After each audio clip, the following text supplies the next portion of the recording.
जनाब हजरत मौलाना मुफ्ती यासीन नबीपुरी साहिब, जनाब हजरत मौलाना मुफ्ती यासीन नबीपुरी साहिब, मुहद्दिस दारुल उलूम रशीदिया नबीपुर कौमी मदरसा।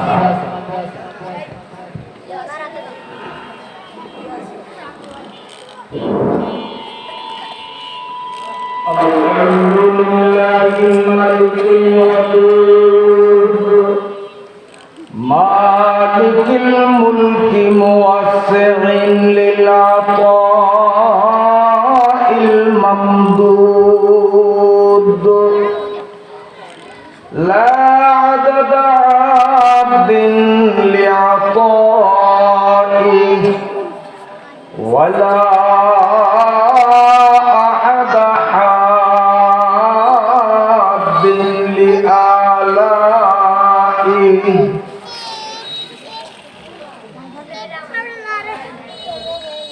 اللهم صل وسلم دائما على رسولك محمد المكرم الأكرم صعيد السماء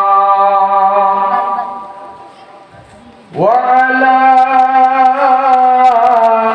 آله الصلحاء السعداء.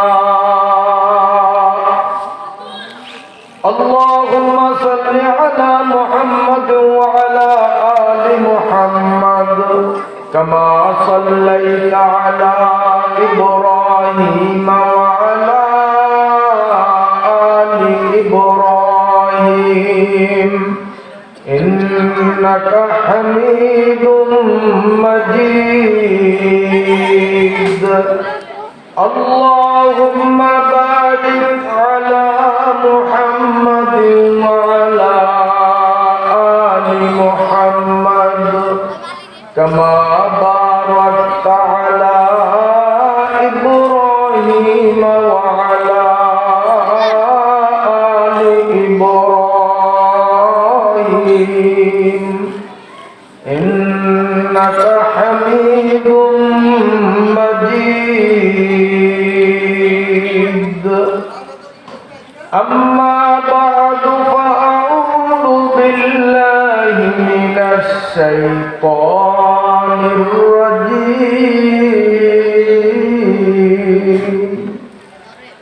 بسم الله الرحمن الرحيم.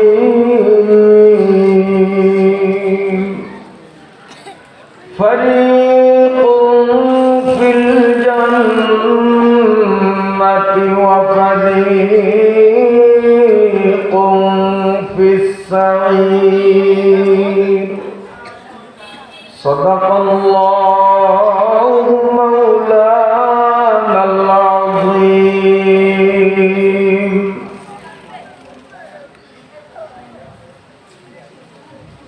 নবীপুর দারুল উলূম রশিদিয়া নবীপুর মাদ্রাসার উদ্যোগে 2 দিন ব্যাপী আয়োজিত বার্ষিক ওয়াজ মাহফিলের আজ শেষ দিনের মোহতারাম কাবিলে সদ এহতেরাম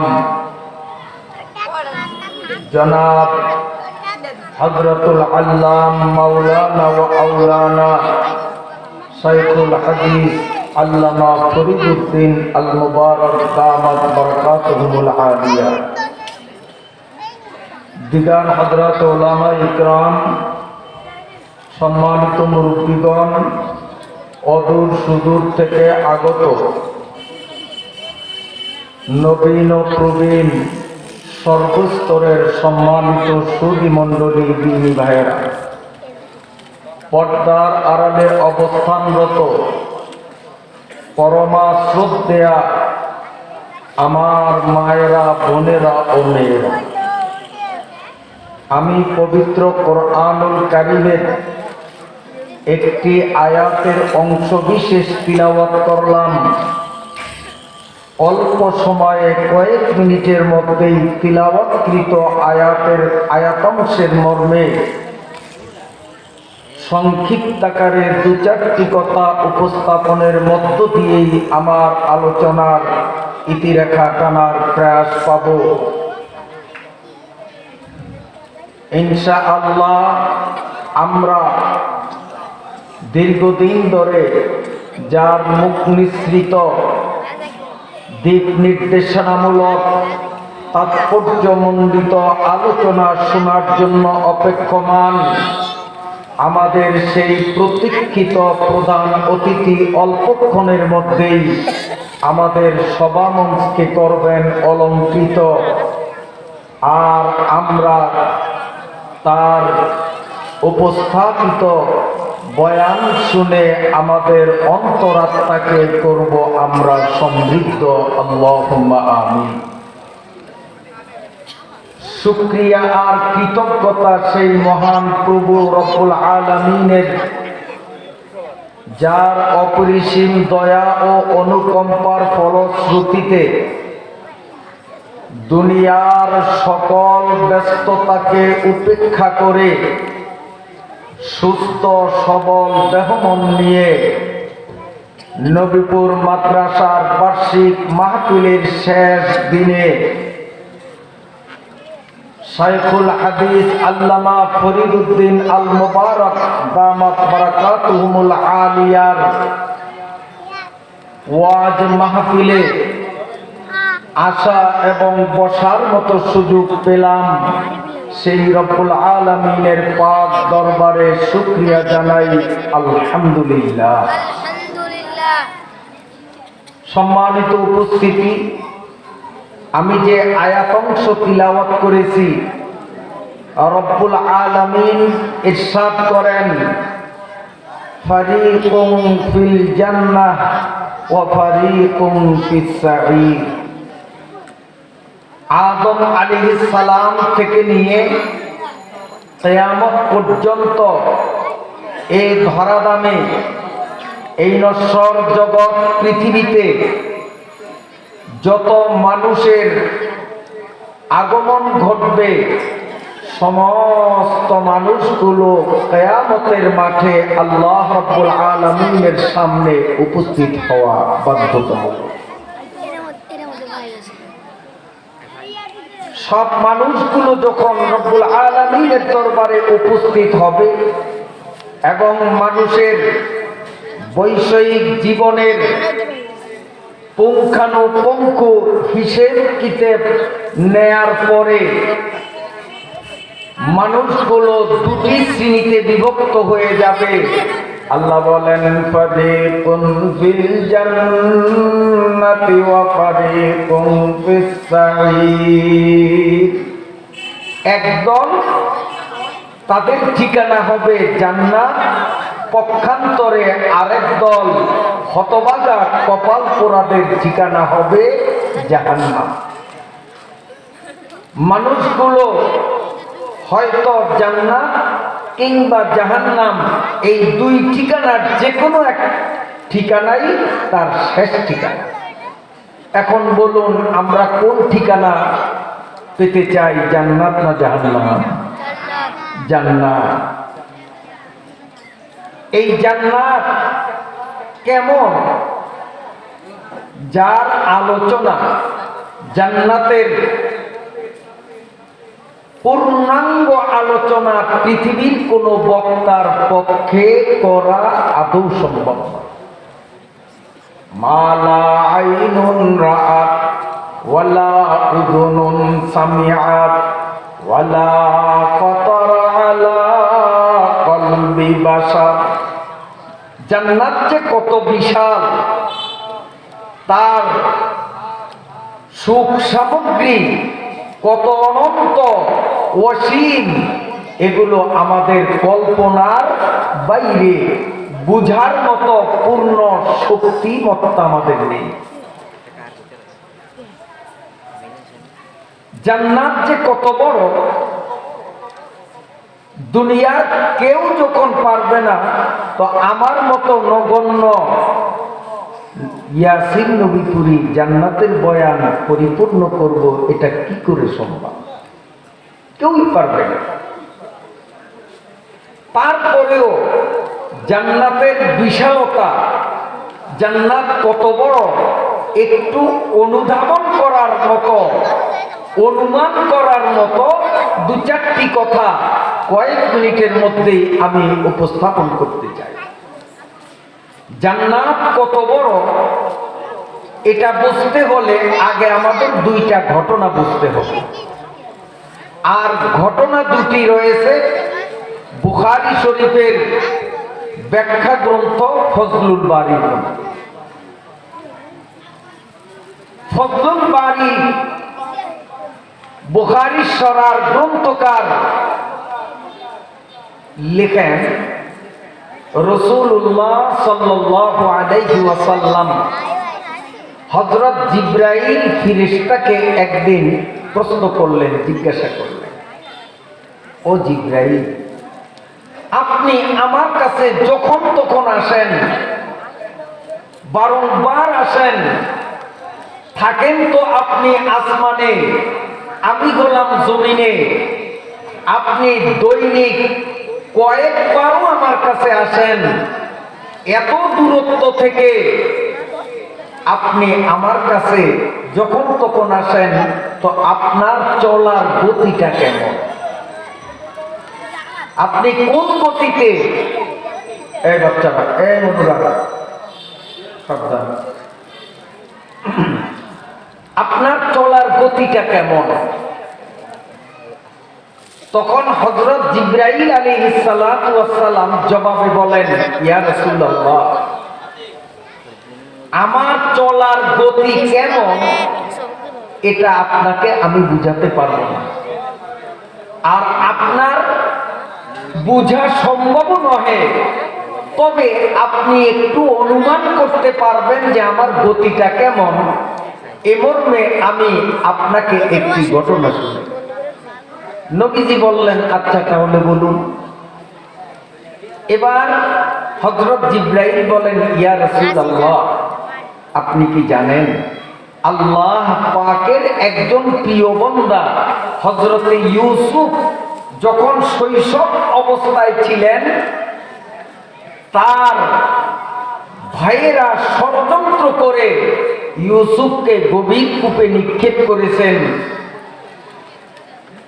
রাসূলুল্লাহ সাল্লাল্লাহু আলাইহি ওয়াসাল্লাম বলেন, বিষয়টা তো আমি আপনার মাধ্যমেই জেনেছি। কি বলেন, আপনারা জানেন না? ইউসুফ নবীকে তার ভাইয়েরা কূপে ফেলেছে, এ কথা না জানে কে? কার মাধ্যমে জানলাম? আমরা জানলাম নবীজির মাধ্যমে, নবীজি জানলেন জিবরাইলের মাধ্যমে, জিবরাইল জানলেন আল্লাহ রাব্বুল আলামিনের মাধ্যমে। নবী বলেন, আমি তো জানি। জিবরাইল বলেন, ইয়া রাসূলুল্লাহ, আমি ছিলাম 7 আসমানের উপরে সিদরাতুল মুনতাহায় বিশেষ কোন প্রোগ্রামে। আকস্মিক আল্লাহ রাব্বুল আলামিন আমাকে সম্বোধন করে বললেন, ও জিবরিল, আমার একজন প্রিয় বান্দা ইউসুফকে তার ভাইয়েরা ষড়যন্ত্র করে কূপের মধ্যে নিক্ষেপ করেছে। না করবে? কথা বলেন, করছে না করবে? করছে। ও জিবরাইল, আমার প্রিয় বান্দা ইউসুফকে কূপের মধ্যে নিক্ষেপ করেছে। আমি আল্লাহর ইচ্ছা হলো ইউসুফের পায়ে যেন কূপের পানি স্পর্শ করতে না পারে, তার আগে গিয়েই তুমি ইউসুফকে রক্ষা করার দায়িত্ব পালন করো। ইয়া রাসূলুল্লাহ, জিবরাইল বলেন, ইয়া রাসূলুল্লাহ, ইউসুফকে তার ভাইয়েরা কুয়োর মধ্যে নিক্ষেপ করছে, আপনারা বলেন তো, একটা শিশুকে যদি কূপের কিনারা থেকে কূপের মধ্যে নিক্ষেপ করে তলদেশে পৌঁছাতে কয় সপ্তাহ লাগবে? কথা কয় না? 3 সপ্তাহ। কয় ঘন্টা? আরে 1 সেকেন্ডও লাগবে না।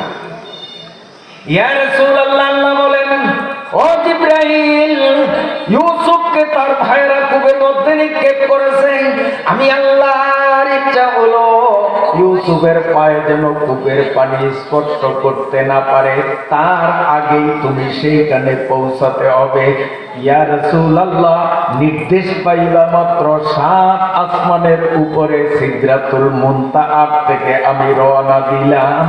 আমি কূপের মধ্যে পৌঁছে দেখি ইউসুফের পা এখনো পানির সাথে স্পর্শ করেনি। এর আগেই তার পায়ের নিচে আমার একটা ডানা প্রসারিত করে দিলাম। তো জিবরাইলের গতিটা কেমন, কত গতিটা! বন্ধুরা, আল্লাহ পাকের নবী আরেকদিন জিবরাইলকে প্রশ্ন করলেন, ও জিবরাইল, আপনি আমার কাছে বেশিরভাগ সময় আমার বিশিষ্ট সাহাবী তাহিয়াতুল কলবি রাদিয়াল্লাহু তাআলা আনহুর আকৃতিতে আসেন, মাঝে মধ্যে অপরিচিত মানুষের রূপ ধরেও আসেন। আমি জীবনে একবারের মতো আপনার অরিজিনাল আকৃতিটা দেখতে পারিনি। আমি মুহাম্মদুর রাসূলুল্লাহ সাল্লাল্লাহু আলাইহি ওয়াসাল্লামের মনে অভিপ্রায় জেগেছে, অন্তত জীবনে একবারের মতো হলেও আজকে আপনার অরিজিনাল আকৃতিতে আমি আপনাকে দেখব। আপনার আপাদমস্তক গোটা শরীরটা আমি এক নজরে দেখার ইচ্ছে হয়েছে। আপনার অরিজিনাল আকৃতিতে আমাকে অন্তত একবারের জন্য হলেও দেখা দিতে হবে। উত্তরে হযরতে জিবরাইল বললেন, ইয়া রাসূলুল্লাহ, রব্বুল আলামিন আমি জিবরাইলকে এত বড় দেহ দিয়েছে, আমার দেহটা গোটা পৃথিবীতে আটে না, পৃথিবীতে সামাই হয় না। অতএব আমার অরিজিনাল আকৃতিতে আপনাকে দেখা দেওয়ার মতো জায়গা দুনিয়াতে না। আমি কেমনে দেখা দেব? আমার অরিজিনাল সুরত তো এখানে সামাই হয় না, আটে না, ধরে না। এই জন্য আমি মানুষের আকৃতি নিয়ে আপনার কাছে আসি। তবে ইয়া রাসূলুল্লাহ, আমি যে বললাম আমার দেহটা আল্লাহ রাব্বুল আলামিন এত বৃহৎ আকৃতির তৈরি করেছেন, গোটা পৃথিবীর মধ্যে আমার অরিজিনাল আকৃতি সামাই হয় না। বিষয়টা আপনাকে মোটামুটি অনুমান করার জন্য, একটু ধারণা দেওয়ার জন্য বলছি। ইয়া রাসূলুল্লাহ, আপনি দয়া করে উপর দিকে একটু তাকাইতে থাকুন। আল্লাহর নবী কিছুক্ষণ ধরে উপরের দিকে তাকাইলেন। হযরতে জিবরাইল নবীদের সামনের থেকে অদৃশ্য হয়ে গেলেন। কিছুক্ষণ পর হযরতে জিবরাইল আবারও মানুষের আকৃতিতে নবীদের সামনে আসলেন। এসেই বললেন, ইয়া রাসূলুল্লাহ, কি দেখলেন? আল্লাহর নবী বললেন, কই, আমি তো কিছুই তেমন দেখতে পেলাম না, মাত্র এতটুকুন দেখলাম, উজ্জ্বল পরিষ্কার পরিচ্ছন্ন আকাশটা ক্ষণিকের জন্য অন্ধকারাচ্ছন্ন হয়েছিল, এখন দেখি আবার আকাশ আগের মতো পরিষ্কার হয়েছে। এর বাইরে তো আমি কোনো কিছু দেখিনি। হযরতে জিবরাইল বলেন, ইয়া রাসূলুল্লাহ, আপনি যখন উপরের দিকে দৃষ্টি দিলেন, আমি জিবরাইল কেবল আমার একটা পাখা, তখন আমি আসমানের নিচে জমিনের উপরে বায়ুমণ্ডলে ফাঁকা জায়গায় আমার কেবল একটা ডানাকে আমি প্রসারিত করেছিলাম। আমার একটা ডানাতেই গোটা পৃথিবীতে সূর্যের আলো পৌঁছাতে পারেনি। বন্ধুরা আমার, কিতাবের মধ্যে লেখেন হযরতে জিবরাইল আলাইহিস সালাতু ওয়াস সালাম একদিন আল্লাহ রাব্বুল আলামিনের কাছে দাবি করলেন, ওগো আল্লাহ, আপনি তো বিশাল নিয়ামতপূর্ণ সুখ সমৃদ্ধ রাজ্য জান্নাত তৈরি করেছেন। আপনার প্রিয় বান্দা বান্দীদের জন্য, মানুষের জন্য আমরা ফেরেশতা জাতিরা জান্নাত উপভোগ করতে পারবো না। এক সময় আমাদেরকেও আপনি বিলীন করে দিবেন। চিরকালের জন্য আপনার নেক বান্দা বান্দীরা যে জান্নাত উপভোগ করবে, আমি জিবরাইলের মনের তীব্র ইচ্ছে হলো ওই জান্নাতটা সম্পূর্ণ ঘুরে ঘুরে আমি একটু দেখব। আল্লাহ বলেন কত বড় সাহস! আমার বান্দা বান্দির জন্য আমি যে জান্নাত বানিয়েছি, সম্পূর্ণ জান্নাত দেখার ইচ্ছে করেছ, সম্পূর্ণ জান্নাত দেখার মতো শক্তি তো তোমার নেই। হযরতে জিবরাইল আলাইহিস সালাম বলেন, আল্লাহ দয়া করে আপনি যদি একটু অনুমতি দেন, আমি একটু চেষ্টা করতে পারি।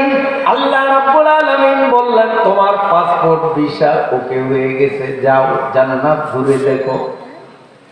হযরতে জিবরাইল ফেরেশতা আল্লাহ পাকের তৈরি করা আমার আপনার জান্নাতের প্রান্ত দেশ থেকে তিনি উড়াল দেওয়া আরম্ভ করলেন।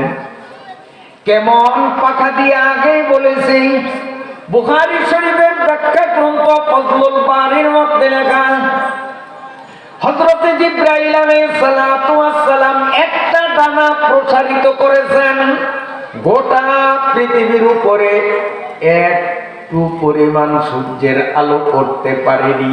তাহলে তার একটা ডানা কত বড়! বুখারী শরীফের প্রথম পৃষ্ঠার হাসিয়ার মধ্যে টিকার মধ্যে আছে এইরকম বিশাল বিশাল পাখা জিবরাইলের গায়ে আল্লাহ সর্বমোট 600 দিয়েছে। হযরতে জিবরাইলের এই 600 পাখা সঞ্চালন করে উড়ার তীব্রতা কত! প্রথম ঘটনা দিয়ে আমরা অনুমান করেছি 7 আসমানের উপরে সিদরাতুল মুনতাহা থেকে ইউসুফকে কূপে নিক্ষেপ করার পর রওনা দিয়েও ইউসুফ পানি পর্যন্ত পৌঁছার আগে তিনি কুয়ার গভীরে পৌঁছেছেন। তাহলে জিবরাইল আমিনের স্পিড চলার গতি কত! হযরতে জিবরাইল আলাইহিস সালাম তার গতি সম্পন্ন শক্তি সমৃদ্ধ 600 পাখা সঞ্চালন করে সম্পূর্ণ পাখাগুলো এটে টাইমে নেড়ে নেড়ে তিনি আল্লাহর অনুমতি লাভ করে আমাদের জান্নাতের প্রান্ত দেশ থেকে উঠতে উঠতে 70,000 বছর পর্যন্ত উড়লেন। কতদিন? 70,000 বছর। জিবরাইল এই যে 70,000 বছর উড়লেন, এর মধ্যে পায়খানার প্রয়োজন হয়েছে কয়বার? কি বলেন? জিবরাইল পায়খানা করে, পেশাব করে, চা খাওয়া লাগে, ভাত খাওয়া লাগে, ঘুম লাগে, কিচ্ছু নাই। আমাদের তো চলার পথে কত প্রয়োজন, বিরতি দিতে হয় পেশাবের জন্য, পায়খানার জন্য, চা নাস্তার জন্য, খাওয়ার জন্য, নিদ্রার জন্য। কিন্তু জিবরাইল আমিন তার পেশাব পায়খানার প্রয়োজনীয়তা ছিল না, নাস্তারও কোনো জরুরত ছিল না, বিশ্রামের তো প্রশ্নই আসে না। তিনি তার 600 শক্তি সমৃদ্ধ পাখা নেড়ে নেড়ে অব্যাহত গতিতে 70,000 বছর পর্যন্ত উড়াল দেওয়ার পরে কোনো কুল কিনারা চৌহদ্দি নগরে পড়ছে না। একটা বৃক্ষের ছায়াতলে তিনি অবতরণ করলেন আর ডাক দিয়ে বলেন, রব্বুল আলামিন আমার 600 গতি সম্পন্ন পাখা নেড়ে নেড়ে 70,000 বছর পর্যন্ত তোমার বন্দারে যে জান্নাত তুমি দিবে, ওই জান্নাতের কিনারা থেকে আরেক কিনারায় রওনা দিলাম। 70,000 বছর উড়লাম, কোন কিনারা দেখি না। আল্লাহ কতটুকুন আসলাম, সামনে আর কতটুকুন বাকি, আর কত? আল্লাহ রাব্বুল আলামিন বলেন, জিবরাইল এই যে 70,000 বছর পর্যন্ত বিরামহীন ভাবে তুমি উড়াল দিয়েছ, খুঁটি পেয়েছ কয়টা? আল্লাহ এই 70 বছরের ভ্রমণে কেবলমাত্র 2টা খুঁটি আমার নজরে পড়ছে। সুবহানাল্লাহ। আল্লাহ রাব্বুল আলামিন বলেন, অসংখ্য অগণিত খুঁটি এখনো সামনে রয়ে গেছে। হযরতে জিবরাইল আমিন তাৎক্ষণিক সিজদার মধ্যে পড়ে আরজ করলেন, ইয়া রাব্বাল আলামিন, পরওয়ারদিগার আলম খোদা, আপনি যখন বলেছেন জিবরাইল তুমি জান্নাত সম্পূর্ণটা ঘুরে দেখবা সেই শক্তি তোমার নাই, তখনই আমি শতবার বিশ্বাস করেছি আমি ঘুরতে পারবো না, তারপরেও একটু মনকে প্রবোধ দেওয়ার জন্য করলাম। আল্লাহ আমার বুঝে এসে গেছে তোমার বান্দা বান্দীদের এত বড় জান্নাত তুমি দেবা, ওই জান্নাত ঘুরে দেখে শেষ করা আমার সাধ্যে কুলাবে না। বেহেশত আযাকে আযারে নবাসুদ, বেহেশত আযাকে আযারে নবাসুদ, কাছে রাবা কাছে কারে নবাসুদ। বেহেশত তো এমনই একটা জায়গা যেখানে অশান্তি বলতে কিছু নাই, শান্তি আর শান্তি, শান্তি আর শান্তি। মা তাশতাহি আনফুসুকুম, দুনিয়ায় মানুষের সব মনোবাঞ্ছা পূরণ হয় না, সব চাহিদা পূরণ হওয়ার ক্ষেত্র আল্লাহ দুনিয়াকে বানাননি মানুষের মনের সকল চাহিদা পূরণের জায়গা কেবলমাত্র একটা, সেই জান্নাত, সেই জায়গার নাম হলো জান্নাত। তাই আমার আল্লাহ বলেন, ফারিকুন ফিল জান্নাতি ওয়া ফারিকুন ফিস সাঈর। আল্লাহ বলেন আমার একদল বান্দার ঠিকানা হবে জান্নাত, আর একদল কপাল পোড়া হতভাগ্য বান্দা বান্দীদের ঠিকানা হবে জাহান্নাম।